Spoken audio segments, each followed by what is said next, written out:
Hi guys, welcome to my channel. ಇವತ್ತು chicken pepper dry ಹೇಗೆ ಮಾಡೋದು ಅಂತ ನೋಡ್ಕೊಳ್ಳೋಣ ಬನ್ನಿ.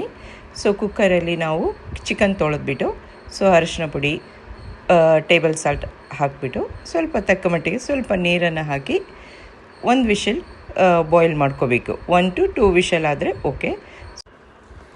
ಬಾಣಲಿಯಲ್ಲಿ ಎಣ್ಣೆ ಹಾಕಿ ಸ್ವಲ್ಪ ಎಣ್ಣೆ ಬಿಸಿ ಆದಮೇಲೆ ನೀವು ಬೆಳ್ಳುಳ್ಳಿನ ಏನು ಹೆಚ್ಚಿಟ್ಕೊಂಡಿರ್ತೀರ ಅದನ್ನು ಹಾಕಿ ಬ್ರೌನ್ ಕಲರ್ ಆಗೋವರೆಗೂ ಬೆಳ್ಳುಳ್ಳಿನ ಬೇಯಲಿಕ್ಕೆ ಬಿಡಿ. ಸ್ವಲ್ಪ ಬ್ರೌನ್ ಆದಮೇಲೆ ಗ್ರೀನ್ ಚಿಲ್ಲಿ ಹಾಕಿಬಿಟ್ಟು ಅದನ್ನು ಚೆನ್ನಾಗಿ ಫ್ರೈ ಮಾಡಿ, ಅದ್ರ ಜೊತೆ 2 3 ಆನಿಯನ್ ಕಟ್ ಮಾಡಿ ಇಟ್ಕೊಂಡಿರ್ತೀರ ಅದನ್ನು ಹಾಕಿ ಚೆನ್ನಾಗಿ ಡೀಪ್ ಸ್ವಲ್ಪ ಫ್ರೈ ಮಾಡಿ.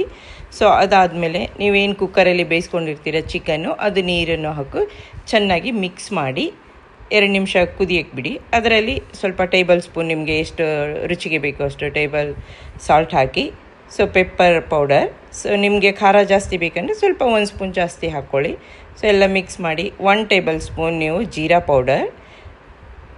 ಪೌಡರ್ ಮಿಕ್ಸ್ ಮಾಡಬೇಕು. ಕೊನೆಗೆ lemon, so 1 to 2 spoon lemon ಹಾಕಿ ಕೊತ್ತಂಬರಿ ಸೊಪ್ಪು ಹಾಕಿಬಿಟ್ಟು ಸ್ವಲ್ಪ ಮಿಕ್ಸ್ ಮಾಡಿ ನಿಮ್ಮ ಪೆಪ್ಪರ್ ಚಿಕನ್ ರೆಡಿ ಆಗಿರುತ್ತೆ.